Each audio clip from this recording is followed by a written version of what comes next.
Hello and thanks for joining School of the American Rifle. In this video series we're going to cover attempting to restore a fire-damaged AR-15. This AR was donated by one of the YouTube channel subscribers.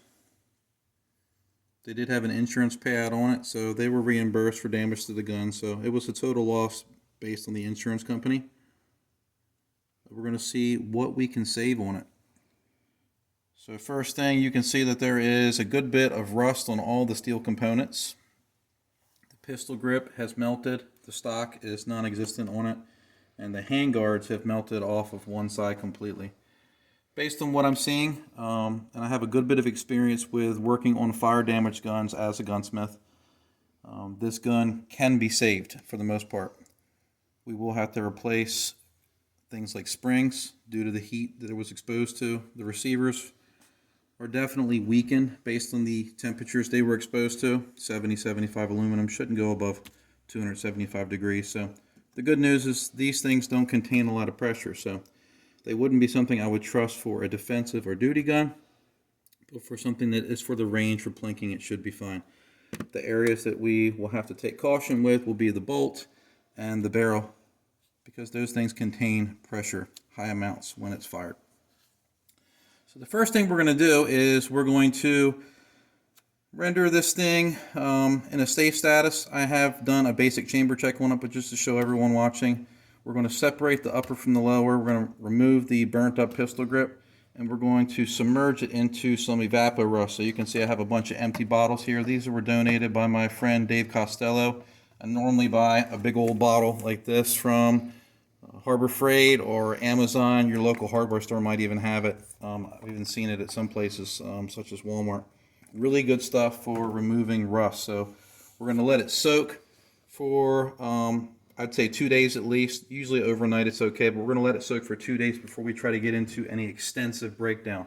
And you can see I've already filled this container, and normally this will fit an AR-15 if the furniture is removed. Hopefully we can get the upper and lower in there. If not, I'll have to create two separate bins full of the evapor rust.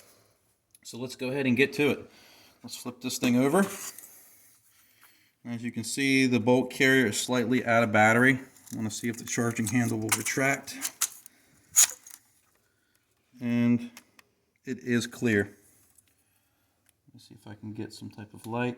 This thing normally strobes. Nope. But it is clear. Let's see if I can punch out the pins. It looks like it's trying to trip the bolt catch. So let me stick something in here, get that out of the way, and got the bolt to go home. Let's see if our forward assist works. Nope. Looks like the pawl is completely disengaged on that. So let me grab a punch, hammer, and let's try to knock these pins out. Getting soot all over me.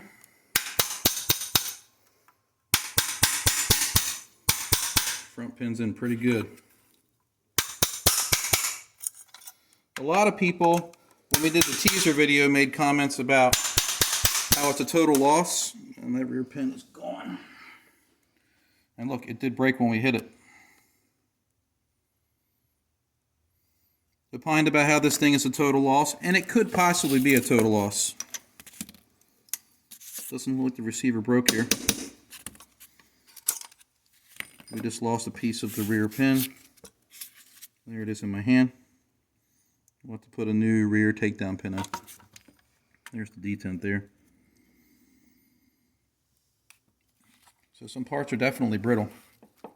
But like I said, some people opine that this is a total loss. It could possibly be a total loss. We won't know until we get into testing at different components. Like I said, the upper and lower receiver were definitely weakened. But we're going to take a look at everything, try to be as safe as possible. Normally, yes, this would be a total loss. The amount of time involved in bringing this back up to spec, replacing the necessary parts, it would probably exceed the value of the gun. So this is more for entertainment purposes only. And I recommended you try to replicate this type of repair at home. I've worked on ARs and other firearms in much worse condition with this. So let's see if we can get that charging handle back out. And she's not wanting to move. There we go. Come on. There we go. There's our bolt carrier. I've seen worse. So let's go ahead and give that a plunk and the evaporest.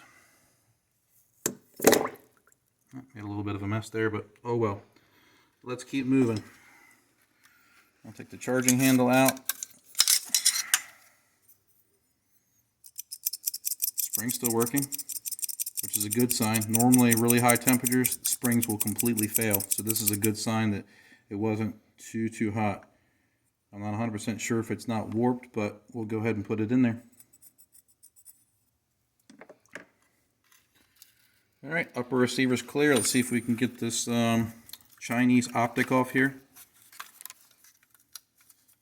Looks like it's maybe a sight mark. Throw handle in here isn't wanting to let me take it off. I can see the knob right there.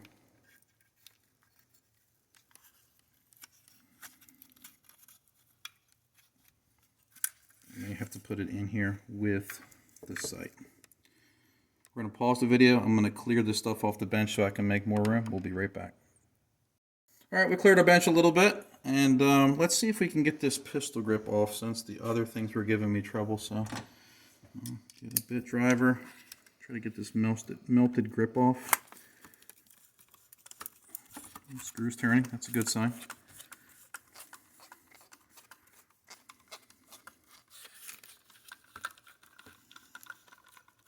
There will be a selector spring. It is probably toast. I'm going to try to reuse as much of this that we can safely use. There's our pistol grip screw. Plop this in there. And let me grab a paper towel because this pistol grip is shedding fiberglass and it's going to get stuck in my hand.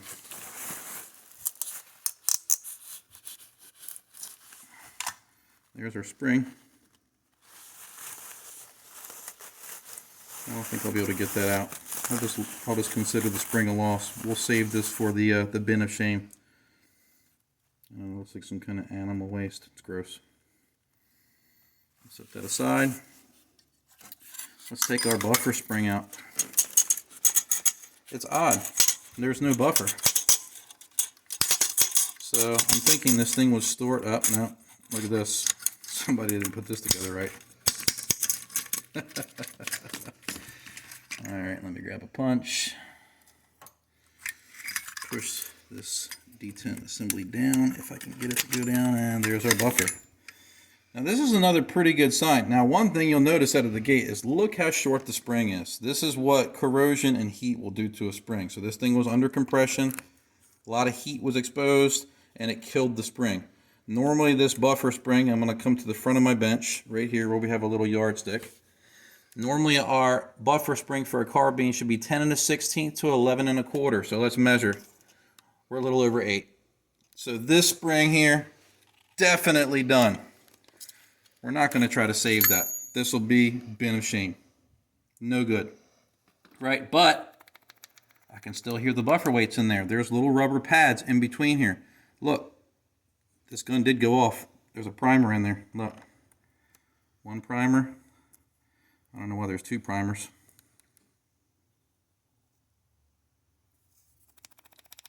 Maybe this gun was loaded and this is what happened inside the magazine. Some odd damage here. So we'll put those off to the side. The buffer pad did not melt, and like I said, I can hear the weight shifting inside, which means the rubber pads probably didn't melt. Which again means that this thing probably did not get exposed to as much heat as some people would be worried about. So we'll drop this in there because they're steel weights. We'll let that soak. Maybe no liquid will get in there, but we'll see. Alright, let's see if I can get this magazine out. I'm going to have to grab something. Let's get destructive with it. Let's grab it in the vise.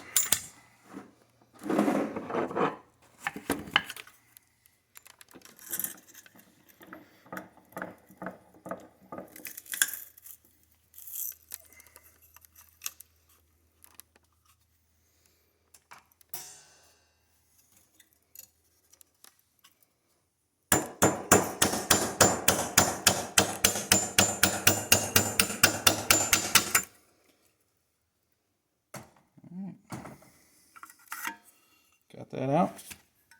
Let's take a look in the magazine. Of course, this thing is done. It looks like at one point it was a 30 rounder. Everything's missing on the inside, of course. This either is disintegrated from the heat or something blew up and caused it. At some point, I think somebody tried to crush this. See that damage there? So maybe something fell into it and it was hot, or someone tried to pry it out of the weapon to make the weapon safe before we got it. But the mag's definitely done too, so we're not going to try to save that. But this, let's see if the hammer works. The selector won't move to the fire position. Let's give it a little bit of convincing.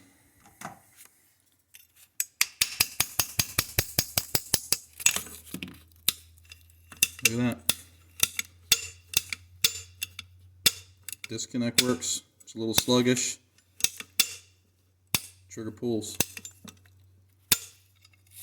Bolt catch, a little rusty, but bolt catch assembly still works.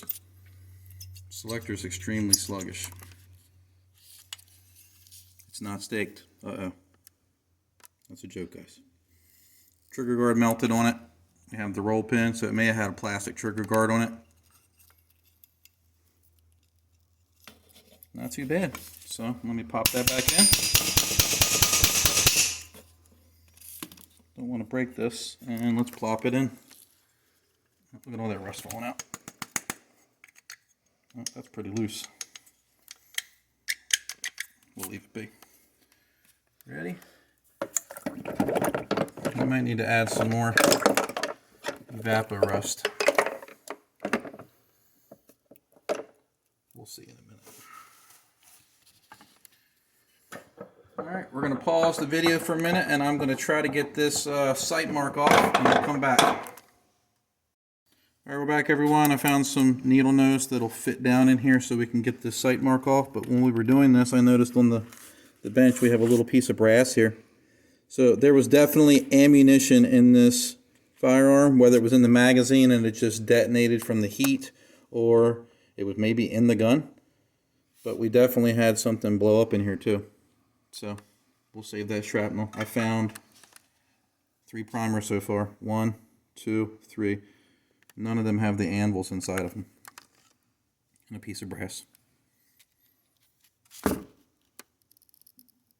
If you're not familiar with what a primer anvil is, if you take a look at one, you can see this little sort of peace sign looking object inside of a primer.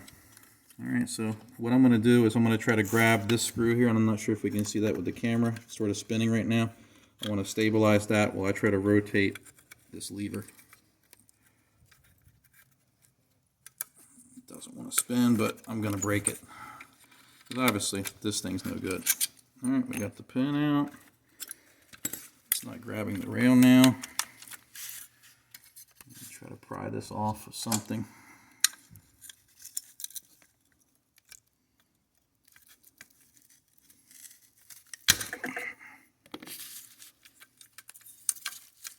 Does not want to come loose.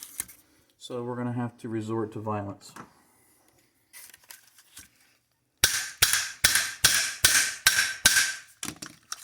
There we go. Looks like some things melted to it. Picatinny rail still intact. This thing is toast. Let's get our screw, our throw lever, and we'll put that in the bin of shame. Alright, here's our broken rear pin.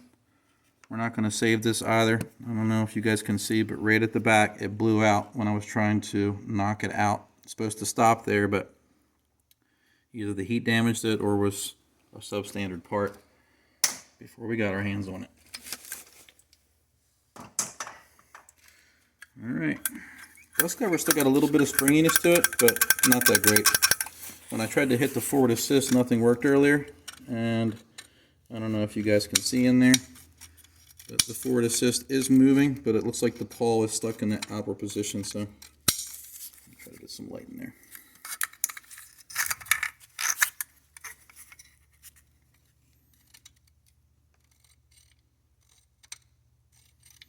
So it's moving. We'll knock it out when we do the rebuild.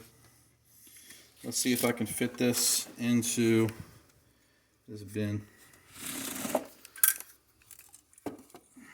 Nope.